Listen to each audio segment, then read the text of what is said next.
Right. No, we're going to say hello. We're all here. We are. Um, hello. Here we are with Avram Finkelstein. Thank you so much for joining us, Avram. Thanks for inviting me. Welcome to my home. Yes, it is lovely. Thank you for having us. I would like to see those masks at some point more closely. Those look amazing. I'll give you a tour later. Oh, good. Okay. Like puppets and masks. I think it has something to do with control. Oh, and hiding. And hiding. You're the man behind the curtain in The Wizard of Oz. Correct. Oh. Yeah. So, thank you for inviting me. I mean, I love what you all are up to, and I wanted to talk a little bit about communicating in public spaces today. Just give you a brief 50,000 feet up idea about some basic guidelines, and also to talk about collectivity and collective production, cultural production, and the different ways that those things can work. Wonderful. And I think, all of us and the whole Free the Vaccine group would love to hear from your vast experience some of the things that you've seen that really work to help people make those kinds of messages that resonate with all kinds of audiences. So we're excited to hear. I'm going to try to condense it, so it's going to be kind of fast and furious. So for those of you watching this who aren't familiar with my work, I'm a founding member of two of the collectives responsible for much of the messaging commonly associated with the early days of HIV/AIDS in New York, the Silence Equals Death Collective in Grand Fury. And some of that work is going to be peppered throughout the visuals in this conversation. So if anything jumps out at you, make a note, and perhaps in the Q&A later we can talk about it. Right. So today I wanted to give an abbreviated overview of a few basics for crafting content for public spaces and talk about collective cultural production, and to drill down on two examples in particular of my own work in an attempt to share the strategic thinking behind them and how they interface with larger public policy campaigns, since that's what you're doing. But let's begin with a view from 50,000 feet up. So over the past 50 years, American capitalism has slowly shifted away from manufacturing and become a speculation economy. And now with the proliferation of information technologies, it speculates on content. In the 21st century digital landscape, content is everything, and anyone who's ever been sucked into the perpetual motion machine that is internet content production or consumption knows exactly what I'm talking about. But we happen to be in luck because content also drives our primary objective, which is collective direct action. So let me share a few things to keep in mind about crafting public messaging and collectivity. But first, I want to delve into collectivity. Why collectivity? So the goal of most forms of political organizing is collective action. It's the force behind social change. And all public spaces, at least in some part, are an exercise in collectivity. We may not think about it that way, but they are. Everything from political engagement to voting for your favorite singer on The Voice is a reflection of some form of collectivity in the heavily mediated spaces of late-stage capitalism.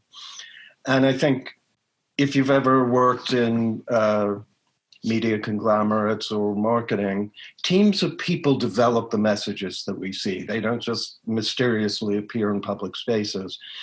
And then focus groups are assembled to further refine those messages that those teams of people work so hard on. Madison Avenue works in this way, so does Hollywood, and governments definitely work this way with regard to messaging. But collectives can be complicated and a little bit unwieldy, and for those of us who are accustomed to working alone, they're kind of counterintuitive. So let me begin by offering some broad thoughts on the collective process. The brain. I would say trust in the power of multiple brains. There's no idea that can't be improved by collaboration.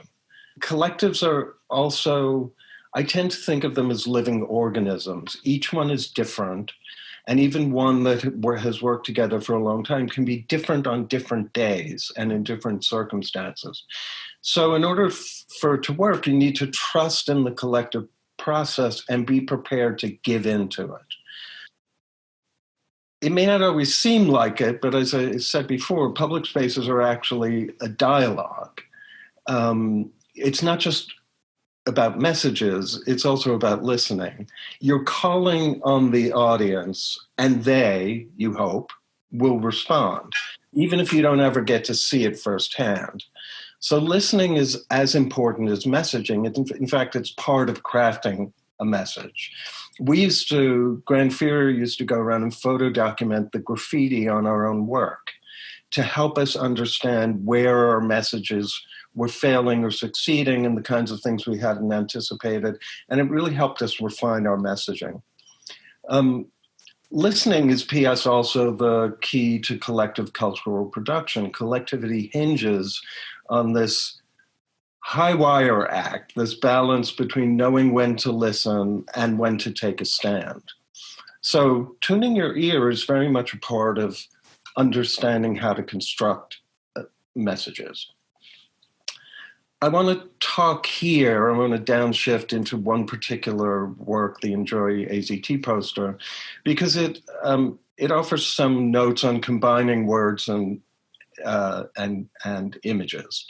So if your message is wordy or complicated, or if you have a compound message, coded images can do a lot of the heavy lifting. In this example, the Enjoy AZT poster, in 1988, AZT was the only drug available for AIDS.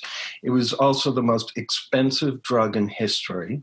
It was only 50% efficacious and highly toxic.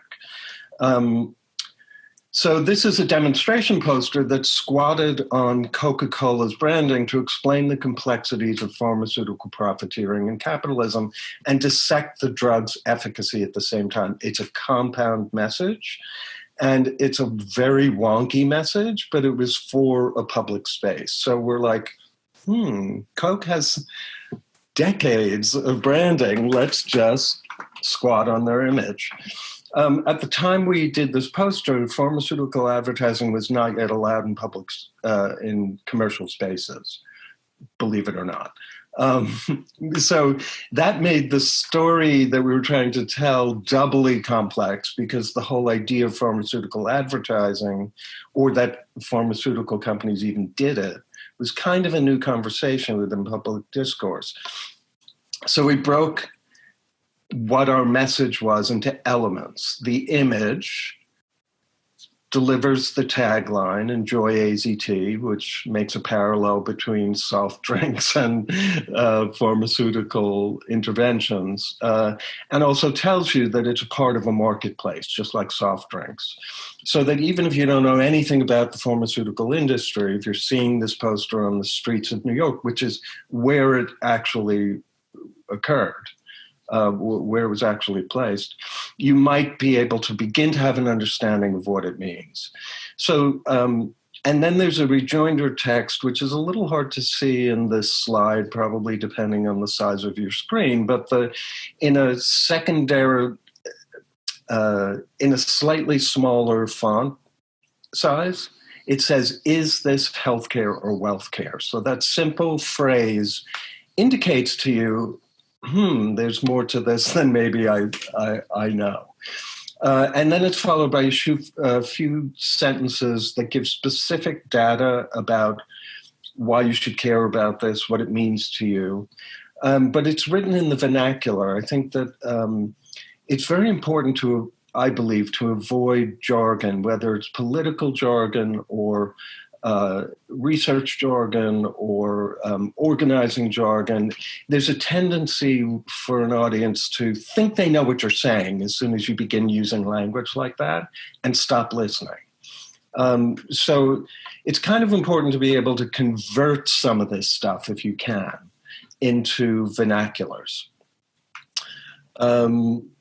The poster advertised the first major ACT UP demonstration at the NIH, and it was used in the streets of New York. But another thing I wanted to say about it was that we later recycled it in support of an anti-gentrification squad in the East Village that came out of the Tompkins Square Park riot. So they used it as a street poster as well, and also a fundraising portfolio. And as a result of their work, it entered dozens of museum collections, where it still continues to work as a consciousness raising. It's been shown at the Whitney twice over the last couple of years. So the reason I bring this up is not to brag about the fact that this poster is in the Whitney, but to highlight that to exemplify how coalition work can augment the longevity of a message, and to suggest considering uses that exceed your immediate objectives, because you never know where it will lead, and that is public spaces and consciousness raising are ongoing projects. Did you anticipate that life, or were you just thinking we need a poster for this weekend? We were not anticipating it, but the squad saw it, and they were doing a number of posters in this portfolio, which is illustrated in that image, to show you some of the other things: IV drug use, homelessness, displacement, gentrification, and AIDS was certainly part of that landscape. And a lot of ACT UP members lived in the East Village, and in fact were actively involved in the Tompkins Square Park riot. So when they approached us, we of course said, absolutely, do whatever you want with it. And then it had this life that I didn't find out about until years after the fact. And would you sort of advocate thinking about that longer life? Like, have you tried to do that differently now? Do you think when you make something like, where will this be in 10 years, or can I plan for a longer life for this object or action? It's a really good question. And I think the answer is something along the lines of, the more universal, the more vernacular, the more you relate what your particular issue is to larger social questions, the more you open up the possibility that other people will be able to use it in other ways. And I think Silence Equals Death is an interesting example. It's 40 some odd years that people have been using the simple equal sign, the equation, as a shortcut to creating language in public spaces. You see it all the time. I don't know that we were the first people to think of that, but we certainly gave voice to the idea that you can create moral equivalencies in a very compacted way. And while we didn't realize that we were doing that when we worked on that poster for 9 months, and we joked that it was the happy face of the 80s, that it was like, we made it adaptable. It functions on multiple levels. It has an icon, it has a tagline, it has a rejoinder, and it has a call to action. It gives very specific things at the very bottom, and it sets the stage for the next poster. It was originally meant to be one in a series of 3 that would eventually call for riots during the 1988 elections, which is why we were working anonymously. But ACT UP came along as soon as the poster was up in the streets. So our subsequent work was done in coalition with ACT UP, and the AIDSgate poster, which came second, we had already begun working on, talks about sexism, racism, and homophobia in one breath, and also hints at the question of genocide. So you can see how I think you should think of each work that you do as an opening sentence to a larger social conversation that leaves you room to move, and that's part of longevity. Great. So that's that poster, which turned out to have a very long life, which surprised me. It's a very wonky poster. It's about the pharmaceutical industry. But I think that it had legs because it is constructed in such a way that it exemplifies the way in which ideas move through social spaces in late stage capitalism. And that is why curators might be interested in it, for instance. So the crafting of the message, if it's funny enough or smart enough or broad enough, it will have a longer life. And those are things I always think about. So I wanted to talk a little bit, downshift, to talk about storytelling. In capitalism, the public sphere is actually a space for storytelling. That's its primary use. It's always been the use of social spaces. And I think the psychodynamics of public spaces are something that historians have written about and talked about for centuries, and it changes all the time. But in capitalism, the public sphere is a space for storytelling. Storytelling is how things are sold to us, from goods to political candidates to celebrities, and the narratives that drive our cultural understanding of shared history also fall into that category. So I wanted to highlight these two films because they present radically different stories about HIV/AIDS. Neither are inaccurate, and each creates a targeted or skewed portrait of the moment. And the reason I wanted to highlight that is the first thing you have to do when you're crafting an image is define who your audience is. And then you have to define the story that you're telling them. So the idea that these two separate ideas about, like in the How to Survive a Plague, the narrative is 5 smart dudes saved the world, which is not true. They did a lot of really great work inside the Beltway, but it was actually the science labs that created the protease inhibitors, not the people who were profiled in the film. And the other film, the Dallas Buyers Clubs existed. The PWA Health Group had Buyers Club before the Buyers Club that is highlighted in this film.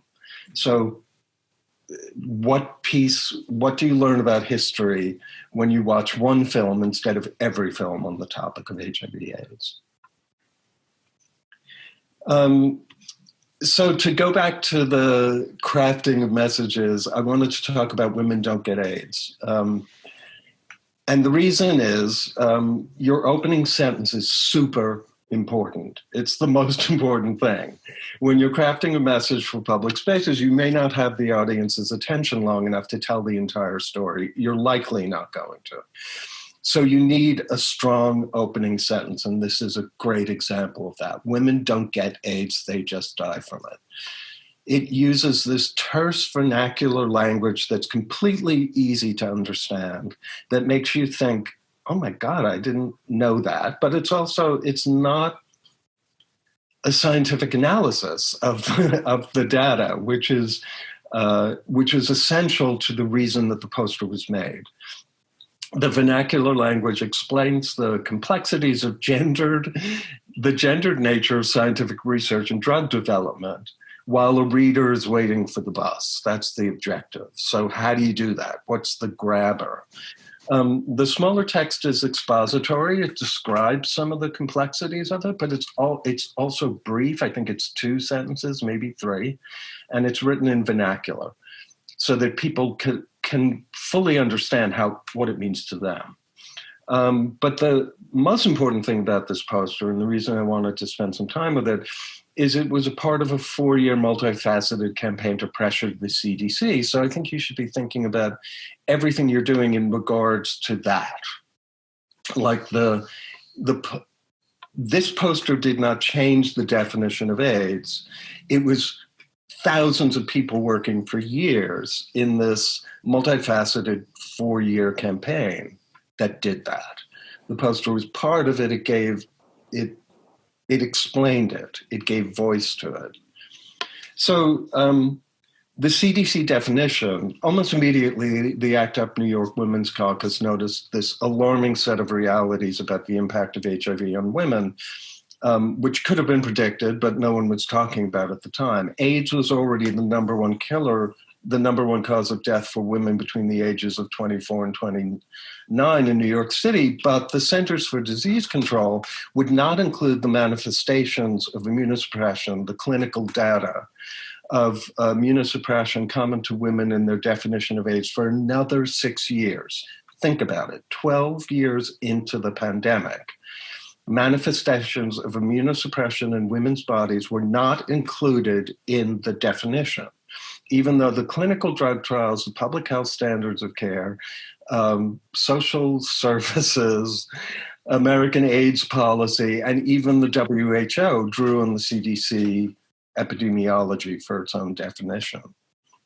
So not only were women excluded from clinical drug trials, but the exclusion of women meant that their doctors and caseworkers never even considered it a possibility. And the physiological markers of immunosuppression at that point in time, they weren't tracking them in women who came in for services or care because they didn't think women could get it.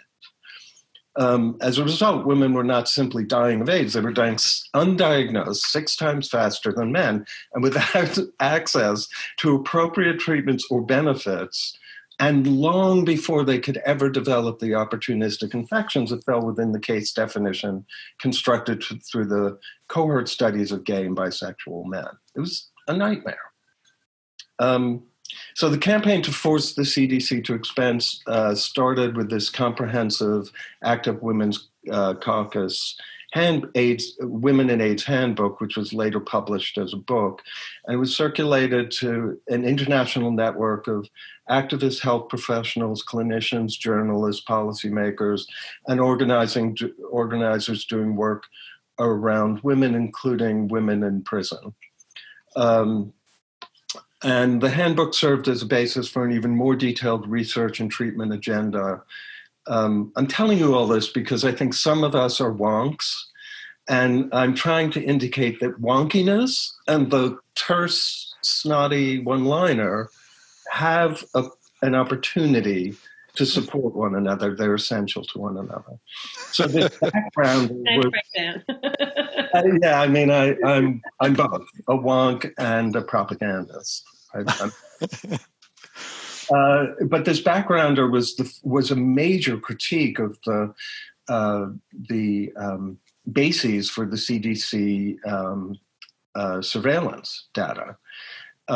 It's quite brilliant, and if you can find a copy, it'll show you the possibilities of, in plain language, analyzing the meaning of the way in which we think about our bodies. I think it's a really great analysis. I know at the Lesbian History Archives, they have a copy of it. It might be digital. I think it's likely to be digital. Anyway, it spearheaded this critique, spearheaded a comprehensive coalition organizing effort that forced the CDC to expand the definition to not only include women, but IV drug users as well. And ACT UP also filed, as they were doing all of these things, in addition to the bus shelter image that I'm showing you, ACT UP filed a class action lawsuit against the Social Security Administration on behalf of women with HIV who were denied claims because they didn't meet the definition. And the AMA, the American Medical Association, signed on to the suit, creating more pressure on the CDC. And we placed, after assembling a tremendous amount of signatures, we did fundraising to place a full-page ad in the New York Times about it. In the middle of that campaign, Grand Fury was offered an opportunity to create a public project, and we decided this is what the topic we wanted to work with, and we created Women Don't Get AIDS as a bus shelter project for the Museum of Contemporary Art LA and the Public Art Fund in New York, and mounted it in communities that were directly impacted, which meant greater LA and the outer boroughs of Manhattan, rather than the centers of those cities. So the tagline from the bus shelter, Women Don't Get AIDS, They Just Die From It, became this primary text for organizing in the middle of this campaign. And as I said, it turned into a full-page ad. It really began to help people to explain this very complicated situation in one phrase. So again, if you can find this sort of first sentence and build everything else around it, it creates a much more stable structure for ongoing organizing. Can I ask a question about that, finding that first sentence?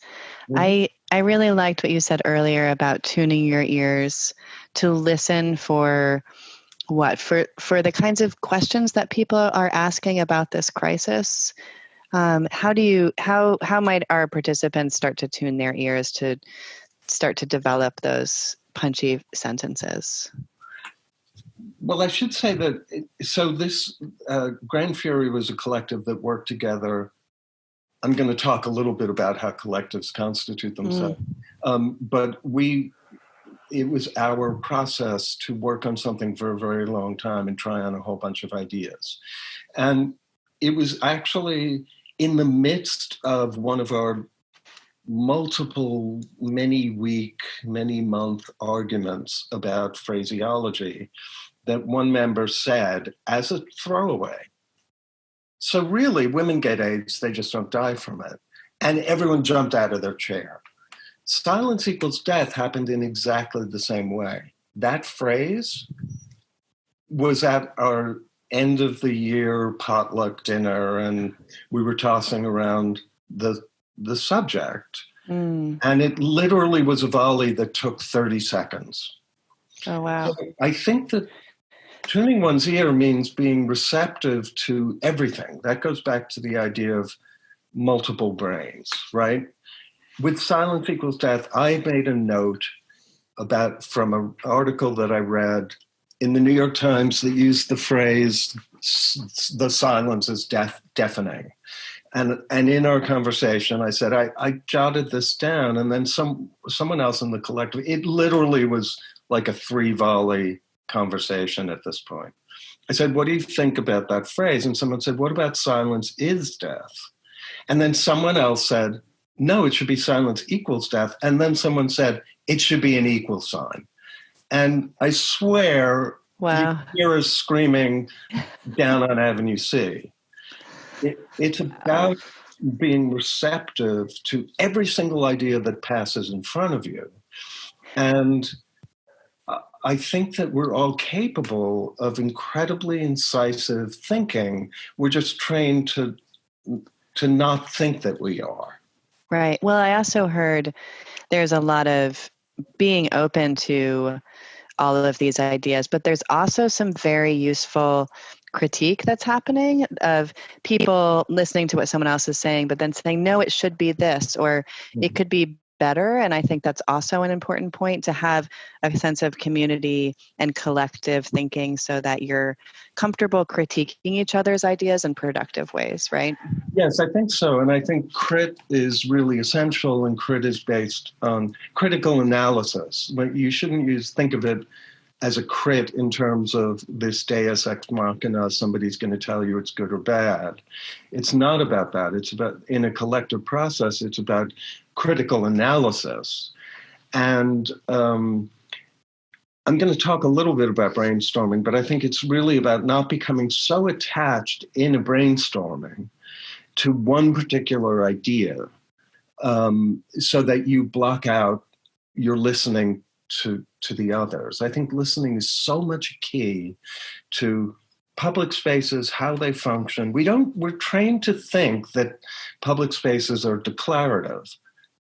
That's the wrong way to think about them. You should think about them as interrogative. And on that point, I think the access to medicine space right now, like trying to break down these very complex, potentially ideas, or we're talking about patents and pooling of patents and access, and even just sort of diagnostics, therapeutics, and a vaccine. I mean, that's a mouthful. Trying to make it simple will be critical. I think so. I mean, in AIDS activism, people very quickly abandoned the word cure. It became anathema the more we learned about research and how it actually worked and what was in the pipeline. And the word cure became replaced by curative, functional cure, right? We started to experiment with more specific, clear ideas of it. However, the word cure has a very definite meaning. And even though it might be incorrect if you're at an ACTG meeting with the NIH or you're doing visits in Congress, it is not incorrect in a public space. And I wanted to talk about this this lenticular postcard that I assembled a collective to do a public project in the outer borough New York Public Library systems, and it's about undetectability, which is a really complicated issue. So it has this sort of coolness factor of the wiggle picture, and then ghosted behind it, and then translated into two Chinese dialects, Russian and Spanish. It's 3 or 4 sentences, and it talks about what undetectable means, how one achieves it, the complications of achieving it and maintaining it, who finds out about it, and then the next to the last sentence. The reason I wanted to bring it to your attention is there's one sentence here. Because there is no money in life, there is more money in lifelong treatment. Profit-driven drug companies have no financial incentive to find a cure. Basta. It's one sentence. And it's this, so it's like, it's possible to be reductive and also very comprehensive, I think. Yes. Yeah, when I've tried to get artists to talk about their own work, you have to be incredibly clear and concise, and there was another piece of it I can't remember, but it's hard. It's really hard. Like, that's the art of it, right? Is like boiling it down to that much, making sure it's still clear, that there's some concision, and that it's successful, right? But it's so incredible when you do it. It works so well.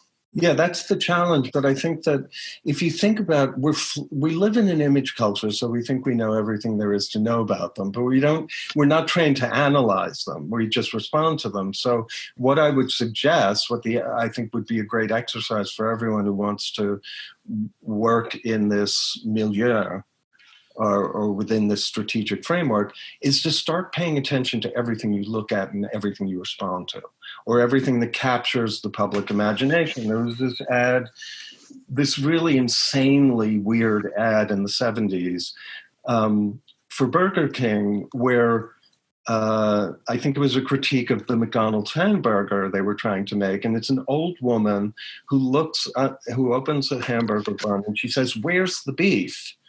And it completely captured the zeitgeist of that moment, but it wasn't, the phrase "where's the beef" is so didactic and flat-footed. It was the fact that it was an old woman looking at it and saying it that made it funny, and sort of folk humor is, I think humor is a really essential tool here, but what I'm trying to say, I'm going down a rabbit hole, but I'm trying to say the combination of text and images is really the key. I think we think of, because we're in an image culture, we overlook text. But if you think about the internet, when it was funded by the Department of Defense, which if you don't know that it was text only. And a lot of what we do on social media is text-based. There's a lot of it is image-based, but a lot of it is text-based. And I think you can't overlook the 1-2 punch of finding the right phrase and joining it with the right image is essential. Yeah. And I think, for instance, "Women Don't Get AIDS, They Just Die From It" is an example of where that fails. The power is in the text. The image, which was the only image we could think of, the collective could think of and fought over, was a beauty pageant image. And the image that was finally selected the one that seemed to work graphically the best or had the right facial expressions. If you've ever worked with image editing, you know that finding the right image is really essential. The only one had all white women. And certainly women of color are involved in beauty pageants. They always were. And we had many images that had women of color. And it created such a rift. We're still fighting about that image. And I think that the image is a failing. And the reason it's purple, it was an acknowledgement of the lack of efficacy of the image, that in an attempt to obfuscate the race of the women depicted, a purple scrim would at least take a step away from that really glaring question mark about this work. The importance of the image made me remember what the other C was. It was clear, concise, and compelling. That's the and getting the balance of those three is really difficult, but it's what we got to aim for. That's where multiple brains come in. Yeah. Because I didn't see the equal sign when I proposed that strategic line of text. But it literally went like this. Now, I could have dug in my heels and say, no, that isn't what I mean. But I didn't. It was just magic. And if you tune your ear to the collective, magic will happen, I promise you. And I wanted to ask if you could talk a little bit more specifically about the collective, this kind of collective work and process, and some tips for our groups. That's my next topic. Excellent. So I wanted to I have a few notes on collectives. So collectives come in all sizes. I've worked in collectives that were as small as 3. 2 is technically a collaboration. I've worked in collaborative projects. So Enjoy AZT was 2 people, actually. And I've worked in collectives that had as many as 50 people. In fact, Grand Fury originally started as an open committee in ACT UP. It was before Grand Fury had constituted as a collective, and roughly 50 people worked on the first Grand Fury project. Once we finally closed the collective, which we decided to do because it became impossible with a revolving door to actually make decisions, it was eventually, Grand Fury was 11 people. The Silence Equals Death collective was 6. On brainstorming, I think it's super important to realize that every idea has its own power. It may not be the final power, it may not be the right thing. Every idea has power. So while you're brainstorming, you should focus on listening. And once all the ideas are on the table, you can begin to edit, but it shouldn't be, oh no, I don't. You shouldn't think of it that way. You should just let it wash over you and take notes and see where it leads. Again, collectives are organisms, and it's best to follow them, to not think in terms of we're going to form a collective and we're going to come up with this iconographic image and it's going to change. That's the wrong way to think about it. Think of it, mess making is a very essential part of creativity and of activism and of this kind of work and of collectivity, I think. It freaks people out, but let it fall apart. Don't worry. But pay attention to it. It's an organism. Watch it. Listen to it. Learn from it. Think about it. So some working strategies for collectives. I refer to one as family style, which is how Grand Fury worked. Basically, we screamed at each other for months and years on end. There was tremendous tension. It was difficult. And exciting and productive. Not for the faint-hearted. It's just how we worked. Conversely, the Silence Equals Death collective was was familial, supportive. It was the exact opposite of that. It really functioned more like a support group in a way, and was heavily reliant on intimacy. But they both engendered a certain kind of trust. One was an emotional trust. The other was a trust that comes out of respect. Once it became obvious that our dynamic, Grand Fury's dynamic, was really effective and that the tension really worked, then the respect created the trust. Then there's a technique I call It's All Good, which is the Anonymous Queers Collective. We basically used every piece of, it was a text-based collective, and we did multiple broadsheets. We did community spell castings that involved the entire spectatorship of the Gay Pride March. We gave out like 20,000 talismans with a spell on it. We did all sorts of things, but because it was text-based, we decided it was best if every single voice was represented, and we cross-edited. So it's possible to have the conflicts or disagreements actually be part of the process of the product. What do you mean by cross-editing? So we would pair up. I would write a piece. Someone else would edit it. Right? You lose control. So there were two eyes on everything that happened. I see. And then we would go back and discuss it as a collective. I think you have to think in terms of tasks. It's my next bullet point. You're one step ahead of me, Steve. Breaking into task groups that report back to the collective for decision making is, I think, an essential strategy to have an arrow to have in your quiver if you're going to produce work collectively. Can I just say I've in absolute agreement with you. And Rebecca will tell you at our last workshop, I'm ready to forbid any decision-making that happens with the whole group. You are? Interesting. Because it's so draining. It takes so long. And there's a certain number of people who care, and then there's some people that are sort of contributing and maybe, but they don't want to have this conversation that long. And then there's a bunch that don't. It's like, it works much better. Let those people that care go off into a little task group, figure it out, come back.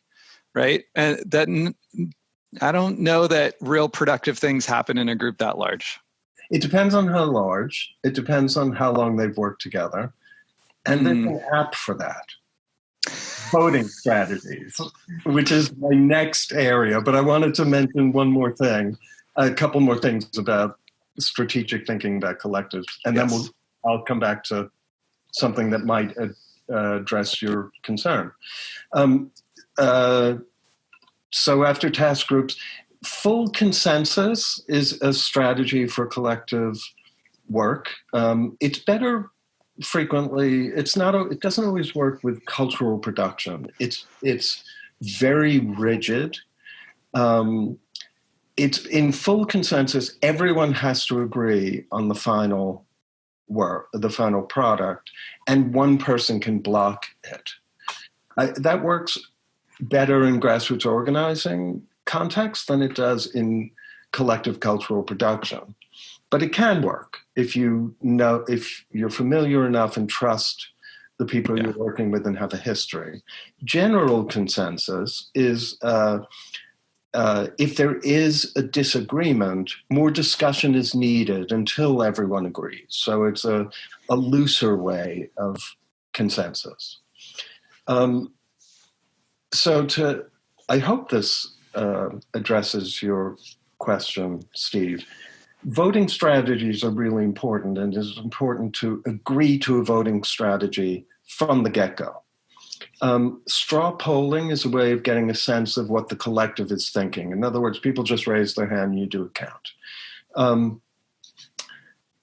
It has problems in communal situations where certain people are reluctant to share their voice, but it also works for the people who are less committed to participating in one aspect of the project. As you said, some people don't care or have the appetite or the patience for the construction of text. You know, it's like, I don't know anything about about taxes. I hire an accountant. Like, that is true, right? We don't all care about things in the same way. We may be completely committed to the project, but be agnostic about certain parts of constructing it. So straw polls help. Majority voting helps. The problem with majority voting is if there are power differentials, it can feel as though the majority is outruling the minority in terms of the issue that's being voted on. It also means if you're going to have straw poll or majority voting, it's always better to have an odd number in a collective. So that's another part of the problem that you're referring to. But it's also possible to do multiple voting so if power differentials become obvious as you're facilitating and you feel like you want to get at the larger sense, before you get down to the decision making, you can have multiple votes where each person can have more than one vote. It's a discrete amount. You decide on. Everyone gets 2 choices or 3 choices, and you begin to narrow down what you're talking about. So it can help you get to a direction more quickly if there is tension around content. And you can also do voting rounds where the highest scores are voted on again, right? Mm-hmm. So these kinds of voting techniques are ways around the thornier questions of consensus. I've got one more for you that I learned in a poster collective in San Francisco a long time ago. There were 6 of us, and we had to choose. We had some money to distribute, and we had to choose like projects that were going to get it. And so we came up with our voting strategy, and it was a pretty small number, and we trusted each other. But one of this woman named Mabel Negrit came. I don't know where she got it, but she proposed this thing, which was like everyone gets one passion vote, which means you get one vote that overrides everything, either no or yes, but you can only use it one time. And as we were trying to decide how to do this, when she proposed that, everyone went kind of like, okay, all right, I could, because it gives you a little bit of power that you can use if you feel like things aren't going right and this is a mistake, we have to do this. Right. And we all trust each other to that if someone felt that strongly, we would go with it. And in the end, no one used it. Interesting. It just made things go a little bit more smoother to know that we could exercise that passion vote. Super great. I'm going to be thinking about that for a really long time. I would say that as a general response to some of the concerns that we're now heading into the direction of exploring about collectivity, in the same way that, I'll come to it a little bit later, but I feel like the idea that we should have one thing to say about vaccine access, and it's the one thing that's going to define everything there is to say about it, is a mistake. It's a mistake to think of each discrete work that you do as that precious. Yeah. And you should think in terms of what is the opening sentence, right? Silence equals death was the opening sentence to a larger set of conversations about race, gender, and homophobia and genocide, which was the objective was to grab people. So it was actually going to be a series of posters. That's why we call it a campaign that involves wonkiness, data, granularity, but also has this rubric under which everything sits, a phrase that's capacious enough that it will encompass other ideas to come. So I tend to think about that a lot. I feel like social justice to think in terms of social justice or any of our individual agency as a discrete thing where we're going to do the one thing that's going to change everything. There's something, I don't know if this is a fair analysis, but I think there's something very male about it. Like the idea that the day after Trump was elected, everyone was calling me, what are we going to do? Like as though Trump invented the terrors that he unveiled, which of course had been going on for decades. The decimation of the Voting Rights Act, the decimation of reproductive justice, gerrymandering, and the questions now about the similarities between HIV/AIDS and COVID-19 is triggering, to say the least, when it's the exact same organizations and some of the same heads who have been there for decades. So to think of I tend to think of my agency as though I were a lifer. I am institutionally bound to resistance. I will, till the day I die, be fighting it all until the world I want to live in exists. And I believe we're headed there, actually. I tend to think of this moment as, okay, which 1933 are we in? Are we in the burning of the Reichstag? There's a lot of evidence for that. Or are we on the brink of a New Deal? That is a possibility. Yeah. So I think But I think for people that are new to create a creative process, there's a anxiousness, right? Like we need to get this right. And the higher the stakes, the more you feel like it makes you more conservative, right? When you think like this is life and death and we're making this thing, and if it doesn't work, people are going to die. Like yes. You thinking that way just makes you anxious and conservative. And not act. I think you're overcome with fear that the thing that you want to do, you can't do because it's not perfect. You're both completely right. I think that's a better way to describe it than maleness, because I don't think men are the only ones of us who think that way. Well, I don't think you thought of it out of nowhere. Well, there is this idea of fixing it, right? Like we're going to figure out how to fix it. When the fix is continued engagement, mm-hmm. the fix is continued resistance, right? That's how I think of it anyway. Yeah. But I was born with a poster in my hand. So, no, I was going to say, it's sort of building off what you were both saying. Like we have such a range of people in our Free the Vaccine work, and all sorts of different ages, all sorts of different backgrounds from different parts of the world. And I think these ideas are super helpful, but also, like, what do you say to the person who's like a little bit overwhelmed, who's like learning about patents and also is maybe new to the creative space and it's like, I want to participate, this seems too much. What do you say to them? Yeah, I think that is, I mean, you really nailed it with that question. That is the question to understanding one's own agency is finding a way into expressing it. And I think that for some people, like Steve named it by saying, certain people have appetites for certain kinds of procedures or ways of thinking, and others have other aptitudes. And what you've described, I think, is very typical. People feel if the topic is overwhelming, they don't know how to find their way in.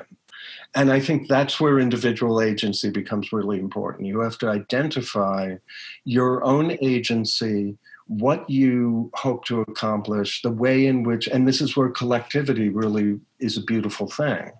You can lean on other people's skills.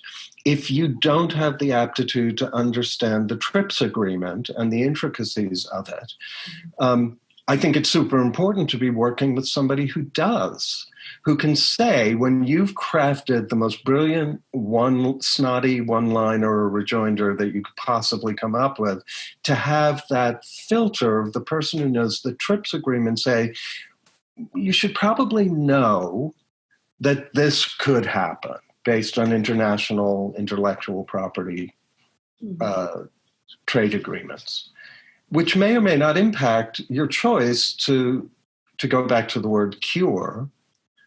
In the 21st century, we injected the word cure into a very considered conversation about what undetectability means and who has access to it.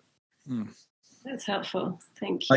I think you really nailed it, though. That is the question: is how does one find themselves as an activist? And it's about growing as a political person. And politicization is not, again, it's not this discrete thing. Like it's the silence equals death poster is like, cast this mighty shadow. There are a million other ideas that have happened since then.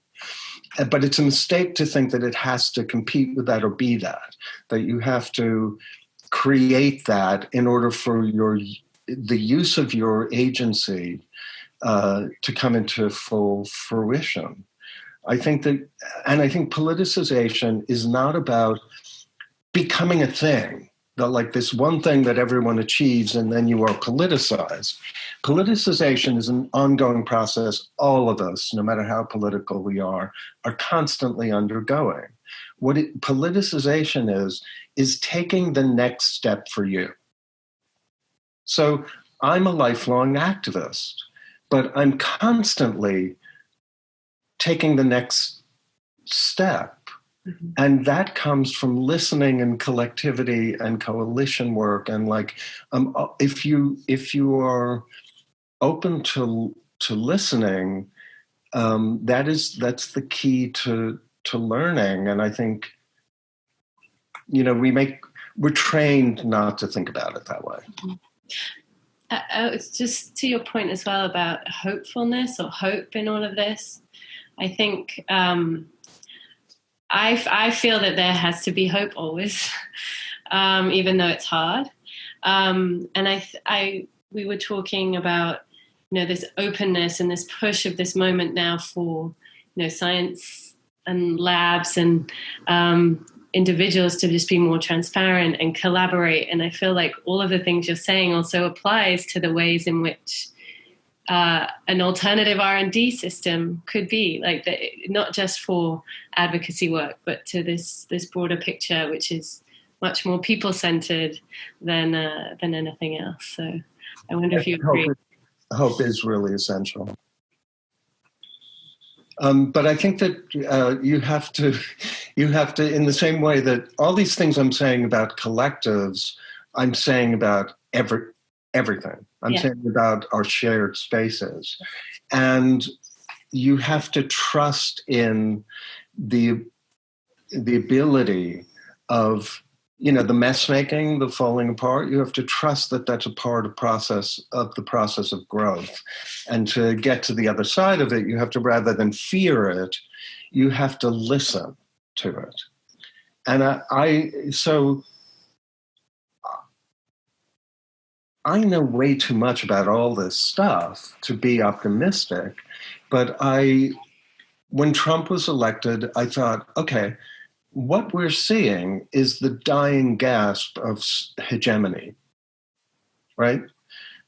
The data supports the fact that the world we're heading for is not that world. And what you're seeing with Trump's supporters is the insistence, is the panic about that idea. But I see it differently. And I think that hope isn't so much the objective as the landscape that hope is sitting on. I see the horizon, and in the horizon is a world that involves decades of intersectional conversations. And P.S., that's the world I want to live in. So I feel like we're heading in the right direction.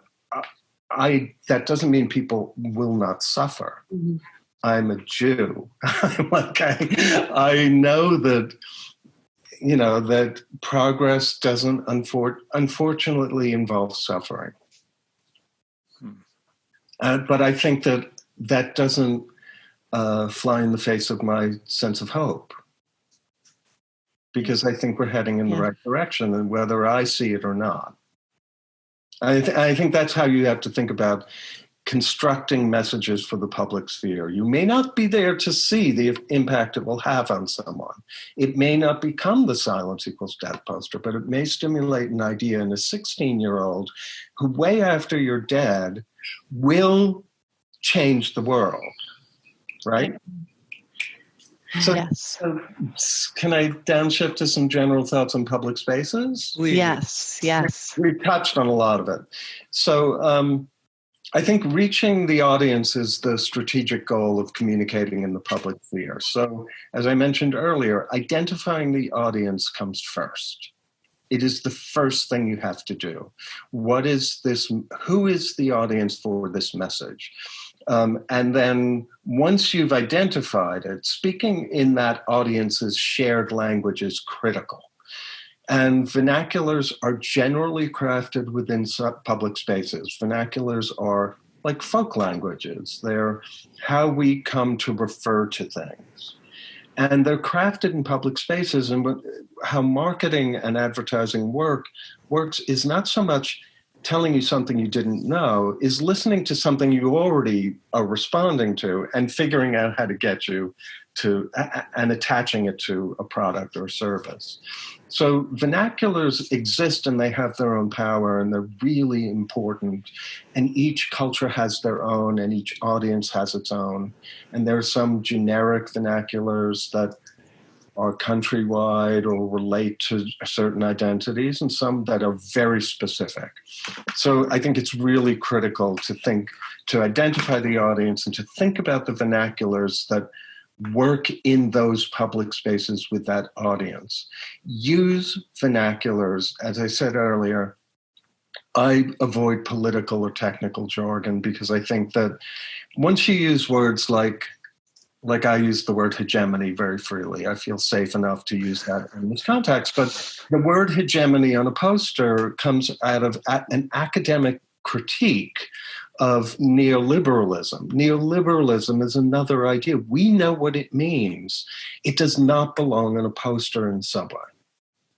It's too specific to a certain set of conversations. That doesn't mean that you can't talk about neoliberalism. That's the wrong word to use to describe it. I also think we should, it's important to draw on our cultural pacts. In the case of this poster, all people with AIDS are innocent, the word innocence, it was really about separating out who's guilty of transmission and who's innocent. And the conversation at the time was that children are innocent because there's something unintentional about contracting HIV if you're a child. Which then intones that every other type of way in which one could contract HIV involves guilt. So innocence is this vernacular reference that ties in culpability and by inflection touches on questions of jurisprudence. We're talking about the law. So here again, this is a way in which one word can open up 5 or 6 other tentacles that could work for you. So language is a critical thing. The men use condoms or beat it. Humor is a widely shared vernacular. Every community has their own version of humor. It's frequently self-deprecating. I know that Jewish ghetto humor is wildly self-deprecating. But humor is a shared vernacular and it's unifying. So if you can, some of the most effective advertising or messaging is snarky in America. I'm sure it's true all over the world. The reason I put read my lips in here is that it's important to be clear even when you're being coded.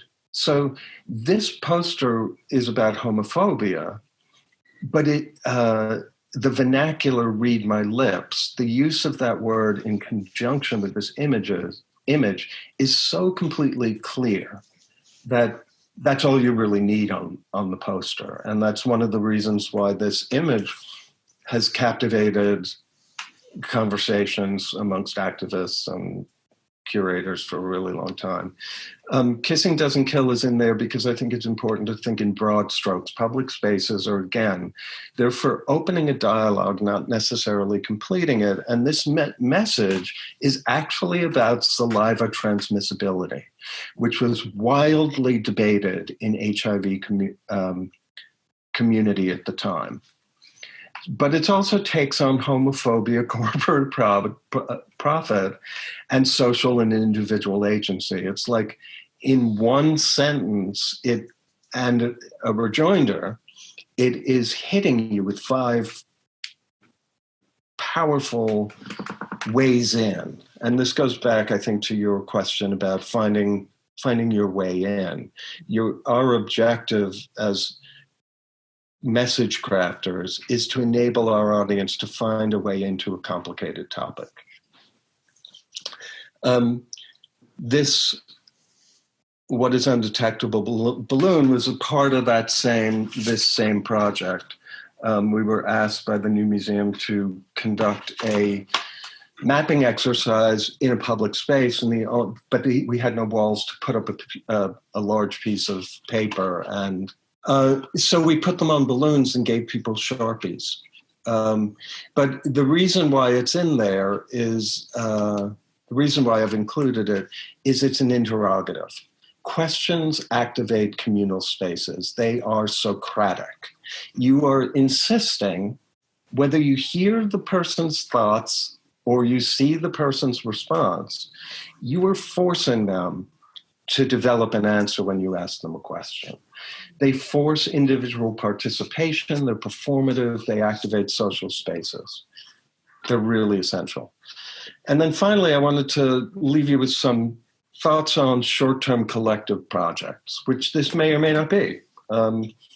If you continue to work collectively, the following stuff may develop, but in the earlier stages, you might want to put some of these things aside until the trust or the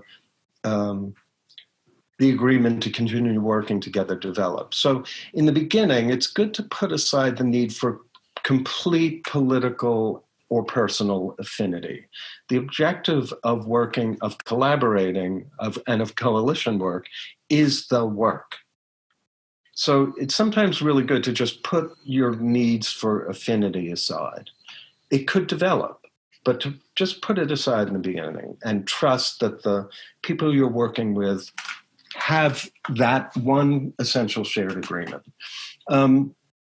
I think it's also good to put aside the need for complete consensus over language or visuals.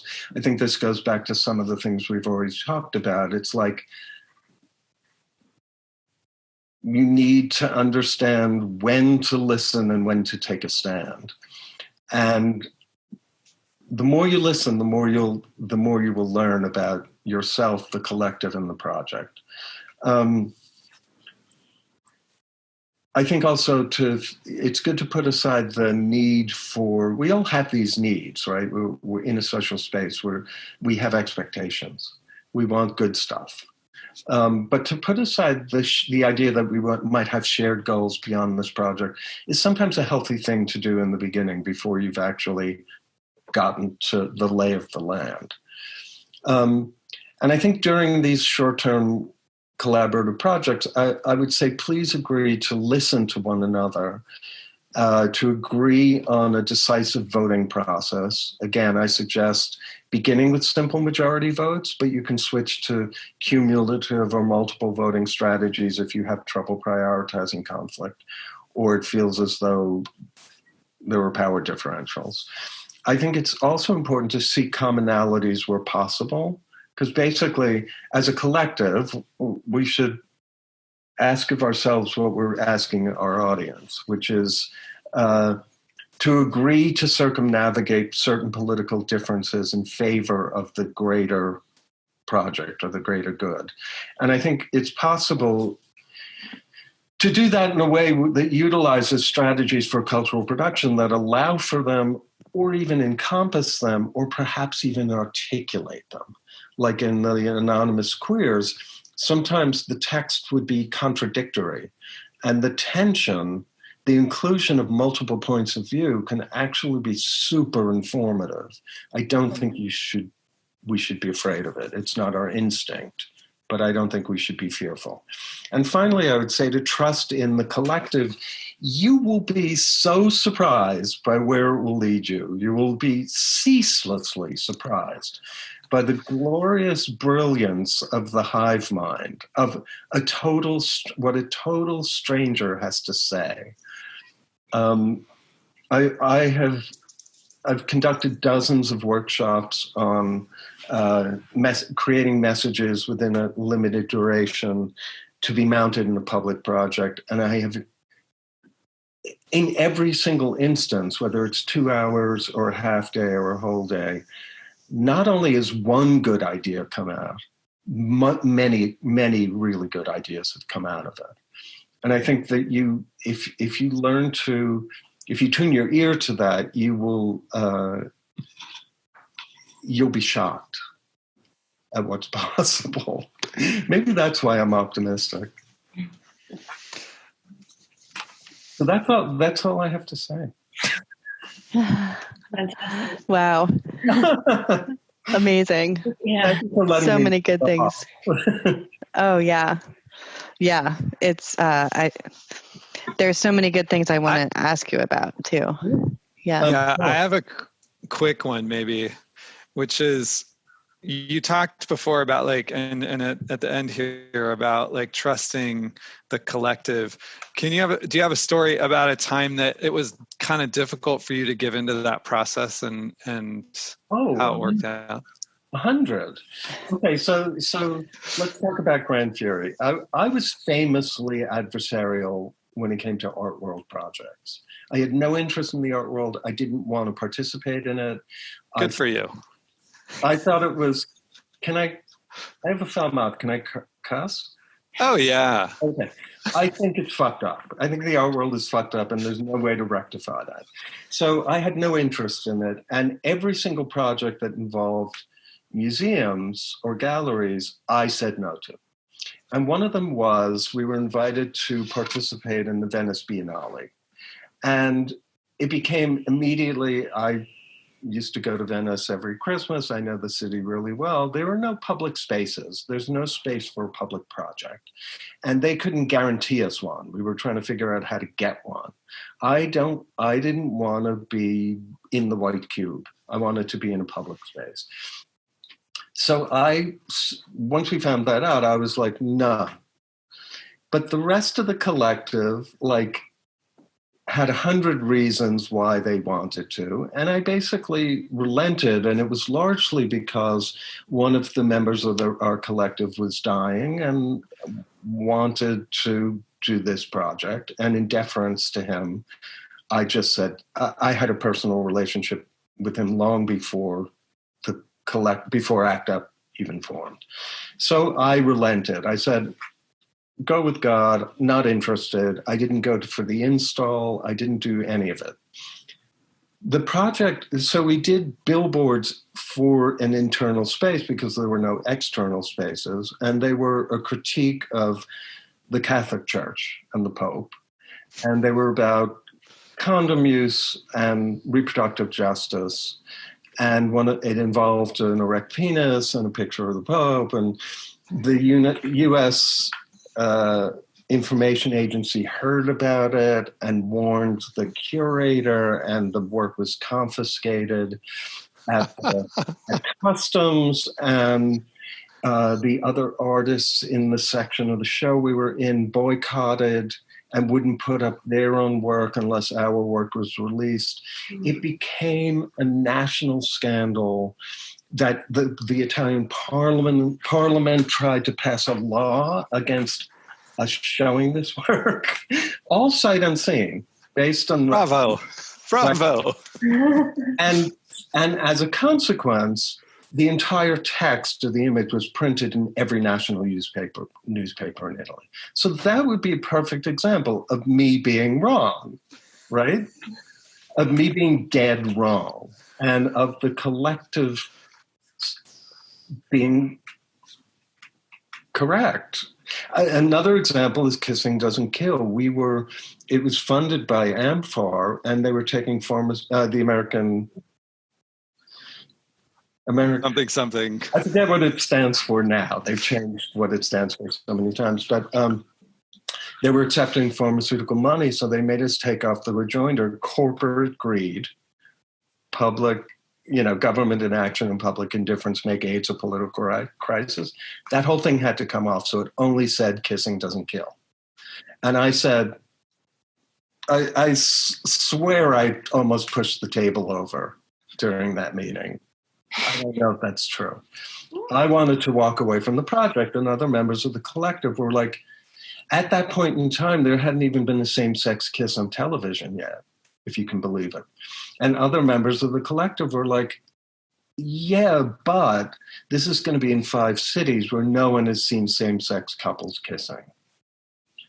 And it was pretty hard to argue against that. So that was another example. And in each city, the work was graffitied and created such a different set of conversations that I couldn't have anticipated. It turns out I was right about the rejoinder, because in Chicago, in one of the objectives that the Chicago Tribune pointed out was that it's unclear what this is about. It doesn't appear to be about AIDS at all. And that was because they took out the rejoinder. So in a way, I was right, but not so long ago, had somebody come up to me after an artist talk and say, when I saw that, it changed my life as a growing up gay in the Midwest. I didn't know that there was anyone like me, and that poster might have saved my life.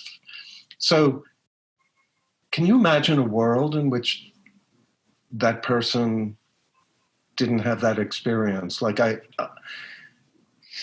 going down a rabbit hole, but I think what you're asking me is how do you know when you're right or wrong, right? Well, yeah, but also I think what we see from artists and from you is like the final outcome, right? Once everything is settled, and it seems like all the right choices are made, right? And I know from making stuff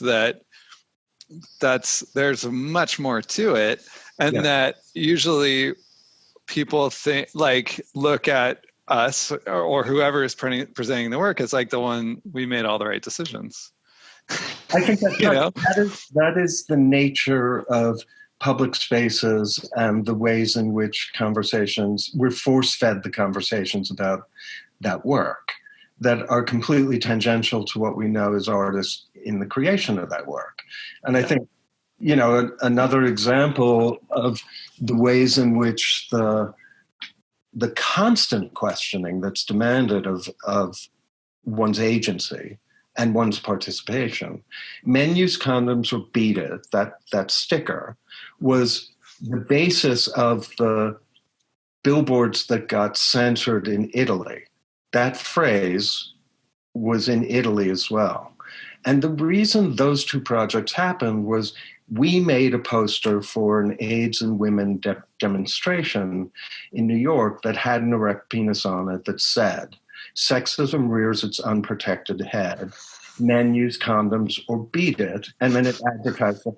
And as we were repasting it, people were following us around, pulling them off the walls because of the erect dick. So we constantly came back to it because it did not succeed. So I think that, the question of, you've asked me the ways in which I might have been the source of disagreement, but as a collective, we were constantly revising our own work based on the set of questions that you're asking. I think too, people underestimate how good it feels to be wrong about these kinds of things. I sometimes. I think you're right about that. I think we learn more from things that don't work. The unexpected, right? When it goes how you expect it to go, what are you learning? Yeah. I mean, I think that we were asked to do a project in Montreal. And here again, I think this is germane to this conversation when I was talking about regional vernaculars. It's really essential to understand your audience.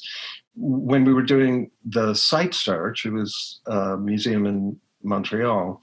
There were two members of the collective who went up and noticed the license plate had the phrase "Je me souviens" on it, which means I will remember. And we constructed this entire piece around I will remember the mistakes that America made and not do that. That was but we did not know that it was a separatist rallying cry, right? Right. We did not know that thing. So we learned a lot about regional vernacular. Once it was a tremendous failure from our point of view, but it really wasn't from our collective practice, the point of view of our collective practice.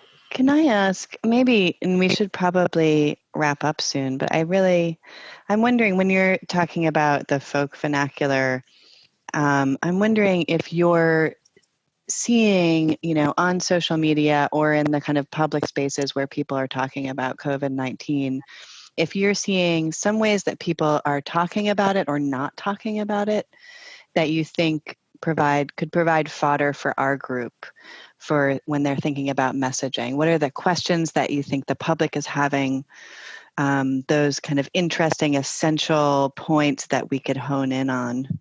It's a super great question. I think that here again, audience is so determinative that depending on which social media outlet, it's like I notice on Instagram, for instance, a tremendous amount of my feed is very classist. Like that, a lot of people, as a way of self-care, depending on which communities you come out of. Within the arts community in New York, I noticed that self-care involves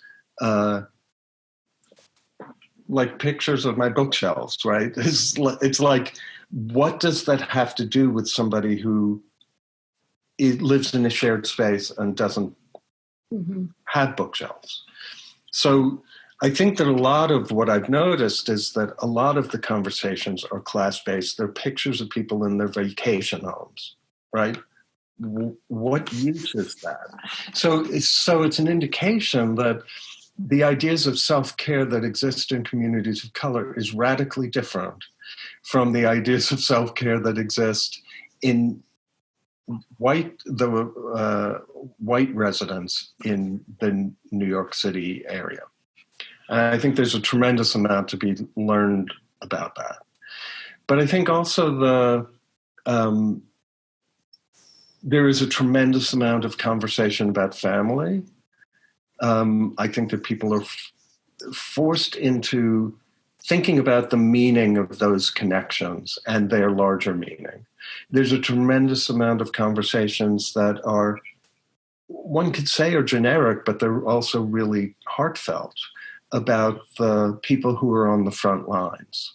Mm-hmm. And every day I hear the banging of pots outside my window as an acknowledgement of that. But I'm also aware that in queer communities, people have very different relationships to what we talked about this a little bit earlier, I think, have different relationships to what public spaces mean, because for centuries, queer people have had to identify themselves, have moved to physical spaces where it's safer to be queer.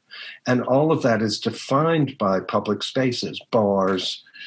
So the questions are so distinctly related to the audience that I think it's hard to come up with generic themes that aren't already being force-fed us by the departments of health. And I think here again, it's like I was asked to do some public projects about COVID-19, and I wanted to talk about liability waivers, I saw the strip of bacon as an American flag and the phrase liability waiver, what is the whole Trump's executive order saying that meatpacking workers had to go back to work. He signed a liability.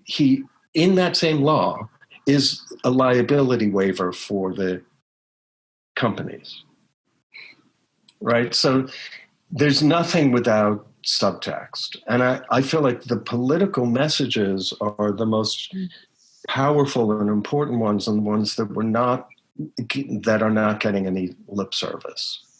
The question of which 1933 we're in. I'm doing a public project in Montana about that. Mm-hmm. So those are some things that I'm noticing. Yeah, great. Thank you so much. Yeah. This has been so amazing. It's like such an honor to hear all of this, really. You're very kind to say that. Yeah.